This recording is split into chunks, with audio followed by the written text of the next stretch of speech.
On se retrouve ensemble pour la section 1.9. On va parler ici de probabilité conditionnelle et d'événements indépendants. On va voir que des fois, quand on fait des stats, ou quand on fait des probabilités plutôt, ça se pourrait qu'on reçoive une information supplémentaire et que cette information-là change la probabilité que quelque chose se produise. Donc on va essayer d'illustrer ça avec un exemple justement, pour voir qu'est-ce que la probabilité conditionnelle pourrait nous amener.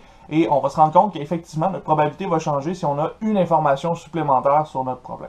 Donc, on va regarder ensemble l'exemple 1.26. Dans cet exemple-ci, on vous a donné un tableau qui regroupe des années d'expérience et des années de scolarité pour 200 enseignants. Et dans ce problème-ci, on va s'intéresser à aller chercher une probabilité particulière. Dans ce cas-ci, ce qui pourrait nous intéresser, c'est d'aller chercher la probabilité de l'événement A, qui serait d'avoir un enseignant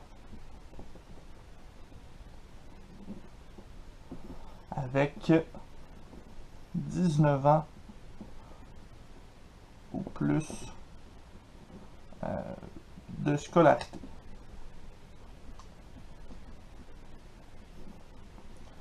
Pour avoir cet événement-là, on pourrait aussi avoir l'événement B, un enseignant avec 15 ans ou plus d'expérience. Je n'écrirai pas ancienneté, on va utiliser expérience comme dans notre problème. Donc 15 ans ou plus d'expérience. À ce moment-ci, si je veux aller chercher la probabilité d'événement A, par exemple, ça va me prendre le nombre de cas favorables à A, divisé par le nombre total de cas. Ici, le nombre de cas favorables à A, je vais aller voir combien d'enseignants ont 19 ans et plus de scolarité. Ici, on a 90 enseignants au total qui ont 19 ans ou plus de scolarité. Et je vais aller chercher combien d'enseignants au total on a. On a 200 dans ce cas-ci. Donc ça nous donne 45 sur 100, un gros 45%. Donc si on sélectionnait un enseignant au hasard parmi nos 200, on aurait 45% de chance de tomber sur un enseignant qui a 19 ans et plus de scolarité. Par contre, qu'est-ce qui arrive si on a sélectionné notre enseignant et que avant de regarder ses probabilités d'avoir 19 ans et plus, on ajoute que l'enseignant a 15 ans ou plus d'expérience. On ajoute le fait que l'événement B s'est produit, c'est quelque chose qui est vrai, on a vérifié. Donc, on a sélectionné un enseignant qui a 15 ans d'expérience ou plus. On veut voir c'est quoi la chance qu'un enseignant qui a 15 ans ou plus d'expérience ait aussi 19 ans ou plus de scolarité. Donc, la probabilité qu'on va calculer, comme celle qu'on avait ici tout à l'heure, plutôt que d'être sur 200, ce se retrouvera sur 75. Pourquoi? Parce qu'on vient de restreindre le nombre d'enseignants à 75. On veut tous ceux qui ont 15 ans et plus d'expérience. Maintenant, on va aller voir combien d'enseignants, dans ceux qui ont 15 ans et plus d'expérience, ont aussi 19 ans et plus de scolarité. On n'a plus 90 ici. On va aller chercher le 30 parce qu'on restreint à notre ligne 15 ans et plus. Et on va finalement chercher l'événement, on va chercher finalement le cas où on a 19 ans et plus et 15 ans et plus pour les deux possibilités ici, pour les deux événements dans ce cas-ci. Donc, on peut calculer cette probabilité-là en allant chercher le 30 sur le 75. On va noter ça de la façon suivante. Notre probabilité de A ici, comme on connaît une information supplémentaire, on connaît l'information B, on va dire que on sait B, donc probabilité de A telle que B s'est reproduit, ou probabilité de A sachant B. Dans ce cas-ci, on va aller chercher le 30 qui est ici, qui se trouve à être le nombre de A et de B en même temps, qu'on divise par 75, donc le nombre de B au total. N de A et B, c'est le 30 qui nous intéresse, donc combien de personnes ont 19 ans et plus de scolarité et ont 15 ans et plus d'expérience. C'est notre 30. Et le N de B, c'est 75 ici parce qu'on sait que c'est un prof qui a 15 ans d'expérience et plus, donc on a besoin d'aller chercher tous les profs qui ont 15 ans et plus d'expérience. Donc on divise par 75 et ici, si vous faites le calcul, ça vous donnera 40% de chance. Donc la chance qu'on ait sélectionné un enseignant qui a 19 ans de scolarité ou plus, sachant qu'il a 15 ans d'expérience dans le domaine, se trouve à être 40% plutôt que le 45% initial. Donc on voit que notre probabilité, elle a changé en ajoutant une information ici qui était intéressante pour le problème. Comme on a ajouté cette information-là, ça change notre probabilité. On se trouve à avoir moins de chances d'obtenir un prof qui a 19 ans de scolarité si on est allé chercher des profs qui avaient 15 ans d'expérience. Ce qu'on vient de voir dans notre exemple, c'est ce qu'on appelle une probabilité conditionnelle. Et cette probabilité-là, on la définit comme étant la probabilité qu'un événement se produise, sachant qu'un autre événement s'est déjà produit. Donc, on va aller voir quelle est la probabilité que l'événement A se produise, par exemple, à condition que l'événement B se soit déjà produit. Donc, cette probabilité-là, si on a une probabilité de B qui est différente de 0, on va pouvoir la calculer de la façon suivante. On calcule la probabilité de A et de B en même temps, divisée par la probabilité de B. Donc, on est capable d'aller chercher la probabilité conditionnelle à partir de A et B en même temps et de B par la suite. On verra qu'on est capable de modifier un petit peu cette règle-là. On va voir dans la formule de Bayes, notamment dans la section 1.10, qu'il y a des choses qui sont intéressantes avec les probabilités conditionnelles. De cette façon-ci, par contre, on pourrait revérifier que la réponse qu'on a obtenue dans le dernier numéro fonctionne effectivement avec notre règle qui est ici. Parce que nous, on n'a pas utilisé des probabilités, on a utilisé des cardinales. On est allé chercher des cardinaux, plutôt, on est allé chercher des nombres de cas favorables. Donc, on va vérifier, est-ce que cette formule-là fonctionne avec ce qu'on avait. Donc, P de A sachant B, on sait par ce qu'on vient de définir que c'est la probabilité de A et B divisé par la probabilité de B. Probabilité de A et B, c'est le nombre de cas favorables de A et B divisé par le nombre de cas dans l'espace échantillonnal. Et la probabilité de B, c'est le nombre de cas favorables à B divisé par le nombre de cas dans l'espace échantillonnal. À ce moment-ci, on va obtenir le nombre de cas favorables pour A et B fois n de S divisé par le nombre de cas favorables de B fois n de S encore une fois. Et ici, on peut simplifier les n de S et on obtient effectivement n de A et B divisé par n de B. C'est effectivement ce qu'on avait obtenu dans notre dernier exemple où on avait calculé notre probabilité exactement de cette façon-ci. Donc, on est effectivement capable de calculer notre probabilité conditionnelle de cette façon-là. C'est des formules qui sont équivalentes. Avec cette définition-là, on est capable d'aller chercher des informations. Donc, notamment, on peut aller chercher la probabilité de l'intersection entre A et B. Si on a P, la probabilité de A sachant B qui est égale à la probabilité de l'intersection sur la probabilité de B, à ce moment-là, il me reste juste à envoyer la probabilité de B de l'autre côté et on va obtenir que la probabilité conditionnelle de A sachant B fois la probabilité de B est égale à la probabilité d'intersection. Même chose de l'autre côté, probabilité de B sachant A fois la probabilité de A va être égale à la probabilité de l'intersection. Donc ça pourrait nous aider si jamais l'intersection n'est pas si facile que ça à cerner, donc si jamais la probabilité est plus difficile à obtenir. On pourrait aussi aller chercher des probabilités de complémentaires sachant B, donc probabilité du complément de A ou de l'événement contraire à A plutôt, sachant B. Ça, ce sera égal à 1 moins la probabilité de A sachant B. À quoi ça va nous servir, ça, ici? Ça va nous servir dans des cas où la probabilité de A sachant B pourrait être plus difficile à obtenir, mais le contraire pourrait être plus facile à obtenir selon le contexte, donc on va être capable de simplifier notre problème avec ça. Ceci étant dit, la probabilité conditionnelle va avoir surtout une autre utilité très importante pour nous. Ce sera la façon de vérifier si deux événements sont indépendants. Donc, on commence par définir c'est quoi les événements indépendants. On va voir avec notre définition qu'est-ce que ça nous amène dans la probabilité conditionnelle. Donc, on dit que deux événements sont indépendants si l'occurrence de l'un n'a aucun effet sur l'autre. Donc, supposons que vous avez un événement A et que vous savez que l'événement B se produit. Si ça n'influence absolument pas l'événement A se contrefout de l'événement B, ça veut dire que les deux événements sont indépendants. On va vérifier mathématiquement que deux événements sont indépendants de cette façon-ci. Ici, on va calculer la probabilité de l'intersection, probabilité de A et B en même temps. Ce sera égal à la probabilité de A fois la probabilité de B.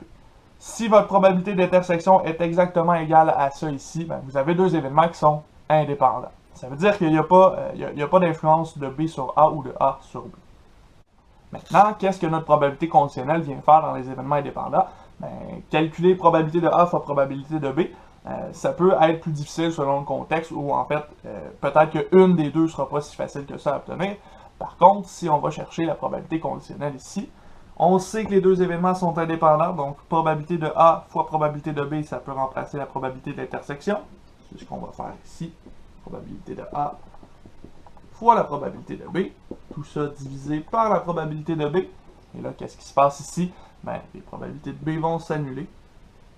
Et ainsi, on obtient que la probabilité de A sachant B, c'est égal à la probabilité de A. Et là, je trouve que cette façon de l'écrire-là est beaucoup plus claire pour l'indépendance. Vous voyez que la probabilité de A sachant B, c'est quand même égal à la probabilité de A. Il n'y a rien qui a changé à notre probabilité de A, même si on ajoute B ici. Donc, on est capable d'aller chercher l'indépendance à partir de ces informations-là ici. De la même façon, on pourrait avoir la probabilité de B sachant A, qui sera égale à la probabilité de B. Et de cette façon-là, on sait que A et B sont des événements qui sont complètement indépendants l'un de l'autre. Regardons ensemble un exemple justement pour l'indépendance de deux événements avec les probabilités conditionnelles. Donc, dans l'exemple 1.28 ici, on parle de trois situations. On a 42% des Québécois qui sont de groupe sanguin A, on a 10% des Québécois qui ont les yeux bleus, et on a 47,8% des Québécois qui ont les yeux bleus ou qui sont de groupe sanguin A. Avec cette situation-là, ici, avec ces trois événements-là, ou avec ces trois probabilités-là plutôt, on est capable de dresser les événements A à être du groupe sanguin A, ou B à avoir les yeux bleus. Maintenant, ce qu'on veut voir, c'est est-ce que A et B sont des événements qui sont indépendants. Dans ce cas-ci, on doit vérifier est-ce que la probabilité de A et B est égale à la probabilité de A fois la probabilité de B. C'est ça qu'on va aller vérifier ici pour savoir si les deux événements sont indépendants. Pour ça, ça va nous prendre la probabilité de A, probabilité de B et la probabilité de l'intersection. Donc, probabilité de A, ça nous est donné. C'est égal à 0,42. On indique que c'est par hypothèse parce que c'est ce qu'on nous a donné dans la mise en situation. La probabilité de B, c'est égal à 0,1 par hypothèse encore une fois. Et la probabilité de A inter B, on ne l'a pas. Ici, on ne la connaît pas. Pourquoi on ne la connaît pas? Parce qu'on n'a pas dans nos informations, on a un OU qui voudrait dire la probabilité de A ou B, mais on n'a pas l'intersection. On doit partir de A ou B, qui est égal à 0,478 pour trouver la probabilité de l'intersection. Pour faire ça, on va faire appel aux formules qu'on connaît déjà.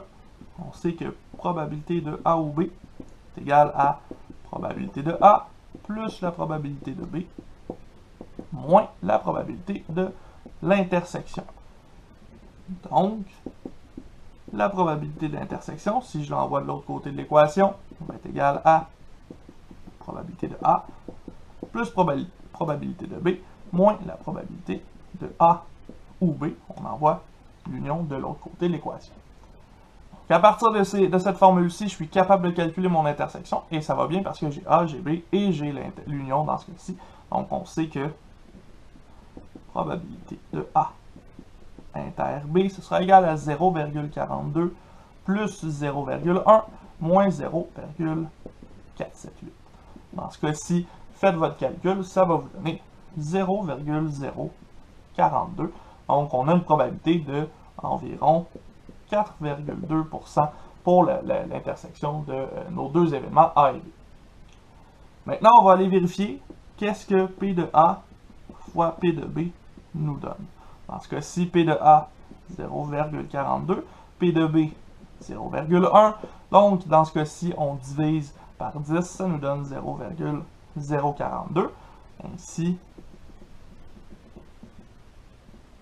comme la probabilité de l'intersection est égale à P de A fois P de B, on obtient exactement le même résultat ici. A et B sont indépendants. Donc voilà, on est capable d'aller vérifier que deux événements sont indépendants à partir des probabilités. Dans ce cas-ci, on avait un problème où les probabilités étaient assez claires dans la mise en situation. Et c'est ce qui nous a permis d'aller chercher nos informations pour le problème actuel. Maintenant, comme on l'a vu avec les dénombrements, on va essayer de représenter nos probabilités à l'aide d'un arbre. On va appeler ça un arbre de probabilité. J'en avais parlé un peu lorsqu'on a présenté les arbres de dénombrement. On peut faire le même principe en ajoutant des probabilités sur notre arbre. Cette fois-ci, on va le définir comme il faut, puis on va parler de quelques propriétés qui tournent autour de cet arbre-là. Donc, l'arbre de probabilité, qu'est-ce que c'est? C'est un autre diagramme en forme d'arbre, et dans ce diagramme-là, on va résumer nos probabilités. On pourrait avoir un arbre de la forme de celui qui est ici, où on va avoir l'événement B sur la première branche, l'événement complémentaire à B, l'événement inverse à B sur la deuxième branche. Et ensuite de ça, à chaque sommet qu'on vient de créer, on pourrait aller voir un autre événement, donc l'événement A et l'événement contraire à A. Même chose en dessous ici. Avec ce type d'arbre-là, on va pouvoir résumer nos probabilités et on va aussi pouvoir aller faire des calculs rapides de nos probabilités. Par rapport à cet arbre-là, on va avoir deux propriétés qui vont notamment nous aider à faire ces calculs-là. On va avoir la première ici qui nous indique que la probabilité conditionnelle d'un événement A sachant un événement B se trouve sur la branche de B vers A. Donc par exemple ici de B vers A, la probabilité qu'on indique sur cette branche-là, ce sera directement la probabilité de A sachant que B s'est produit juste avant ici. Ça va nous permettre d'aller chercher ces probabilités-là plus rapidement. Une deuxième probabilité qui est un petit peu plus intuitive, dans ce cas-ci, on va parler de la probabilité de l'intersection. Donc, quelle est la probabilité, par exemple, que l'événement A et B se produisent en même temps? À ce moment-ci, on va dire que la probabilité d'intersection entre deux événements A et B se trouve en multipliant les valeurs du chemin de l'arbre passant par A et B.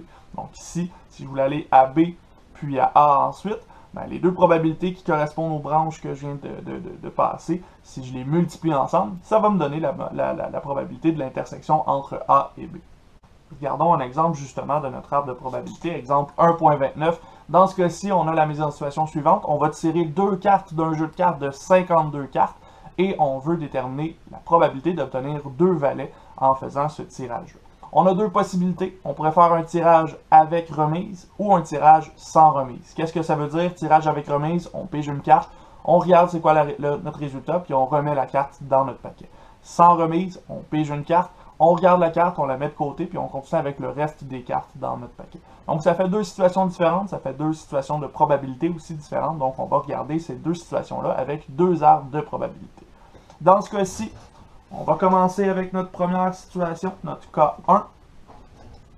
Ce cas-là, on va l'observer avec deux tirages, donc on va avoir deux niveaux de notre arbre. Notre premier tirage, on a deux cas possibles. Soit on obtient un valet, soit on obtient autre chose qu'un valet. On va l'identifier avec V' dans ce cas-ci, juste pour que ce soit très rapide. Obtenir un valet dans un paquet de cartes de 52 cartes, ça représente quelle probabilité? Dans un paquet de cartes de 52 cartes, on a 4 valets, donc on a 4 sur 52 possibilités d'obtenir un valet. Ne pas obtenir un valet, ben c'est l'opposé, hein? Les 48 cartes qui restent, ça représente les chances d'aller dans la branche V'.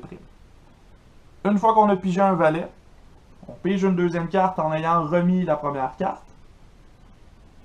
Dans ce cas-ci, on a encore l'option d'obtenir un valet ou d'obtenir autre chose qu'un valet. Dans ce cas-ci, comme on a remis la première carte dans le paquet, est-ce que ça influence le tirage d'un deuxième valet ici?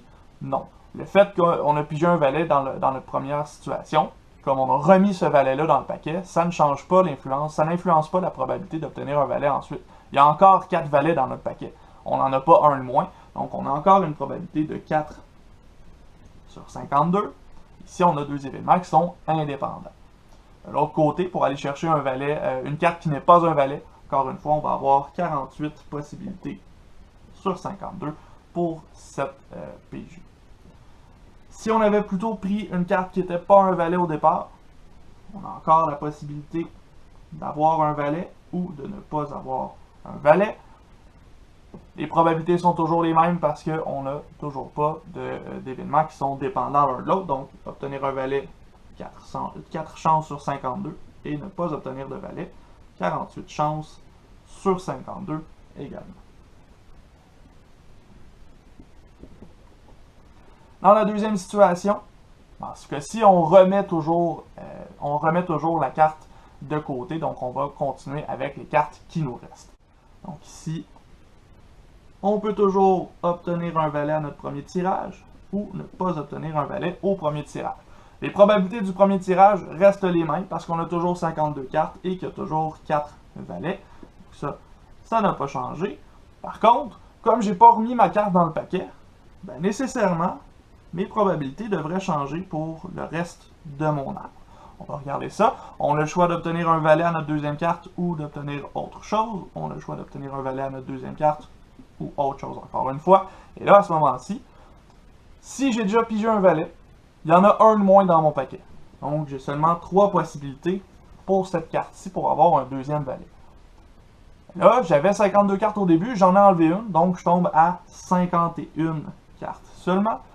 Ce qui veut dire que la chance d'obtenir un valet à mon deuxième tirage, sachant que j'avais déjà obtenu un valet à mon premier tirage, est de 3 sur 51. On a une probabilité conditionnelle ici qui apparaît dans notre graphique, dans notre diagramme en arbre dans ce cas-ci. Pour une carte qui n'est pas un valet ici, ben, comme on a pigé un valet initialement, il nous reste encore 48 cartes qui ne sont pas des valets, mais il reste 51 cartes au total, donc 48 sur 51 ici. Donc la chance d'obtenir une carte qui n'est pas un valet à mon deuxième tirage, sachant qu'au premier tirage j'ai obtenu un valet, ça me donne 48 sur 51. Encore une probabilité conditionnelle dans ce cas-ci. On continue avec la deuxième possibilité. Si j'ai pigé une carte qui n'était pas un valet au départ, ben, il me reste encore 4 valets dans mon paquet, mais il me reste 51 cartes. Et finalement, obtenir une deuxième carte qui n'est pas un valet, il me reste 47 cartes qui ne sont pas des valets, et il me reste 51 cartes dans mon paquet. Donc j'ai complété les deux arbres de probabilité qui sont ici. Ceci étant dit, on pourrait regarder ça ici pour aller voir quelles sont les probabilités de notre situation d'obtenir 2 valets, et aussi de la situation d'obtenir un seul valet dans ce cas-ci. Allons-y pour 2 valets. Avec le cas 1, 2 valets, ce serait d'avoir valet au début, valet ensuite. Donc le chemin valet, c'est 4 sur 52 et 4 sur 52. Donc, je vais calculer cette probabilité-là de cette façon-ci. Dans ce cas-ci, on obtient 1 sur 169, qui est environ égal à 0,0059 dans ce cas-ci. Une petite probabilité, il n'y a pas beaucoup de chances qu'on obtienne 2 valets de suite en remettant les cartes dans le paquet. Dans le deuxième cas, on cherche encore à avoir valet, mais cette fois-ci, notre deuxième probabilité a changé un petit peu. On est à 3 sur 51. Donc, notre calcul, ce sera 4 sur 52 pour le premier, multiplié par 3 sur 51 pour le deuxième. Et ça ici, ça va nous donner 1 sur 221. Donc, encore un petit peu plus petit que ce qu'on avait initialement avec notre cas numéro 1. Ça nous donne une chance de 0,0045. Maintenant, on pourrait s'intéresser à avoir un seul valet. Avoir un seul valet, ce sera une situation qui est plutôt particulière. On va devoir avoir une combinaison de valet et de non-valet. Donc, pour notre cas numéro 1, on va aller chercher le premier chemin qui est valet, non-valet. Donc, valet, non-valet. Dans ce cas-ci, on avait 4 sur 52 et 48 sur 52. Et on a l'autre option aussi d'avoir une carte qui n'est pas un valet, puis une carte qui est un valet. Donc, non-valet et valet. Dans ce cas-ci, on a 48 sur 52 fois 4 sur 52.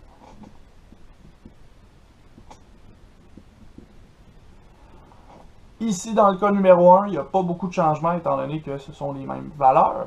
On va voir que dans notre prochain cas, ce sera peut-être un petit peu différent. Dans ce cas-ci, on va faire notre calcul. Donc, d'avoir un seul valet, ça revient à faire l'addition de ces deux probabilités-là. Donc, c'est V et non V, ou non V et V. Donc, on va calculer ça ici de la façon suivante. Donc, notre probabilité, ce sera égal à 4 sur 52 fois 48 sur 52, plus 48 sur 52 fois 4 sur 52. On effectue ce calcul ici, et on obtient 24 sur 169, qui est environ égal à 0,1420. Donc, plus de chances d'obtenir un seul valet que d'en obtenir deux, quand même, hein, pas mal plus. Et ça ici, ça découle de notre cas numéro 1.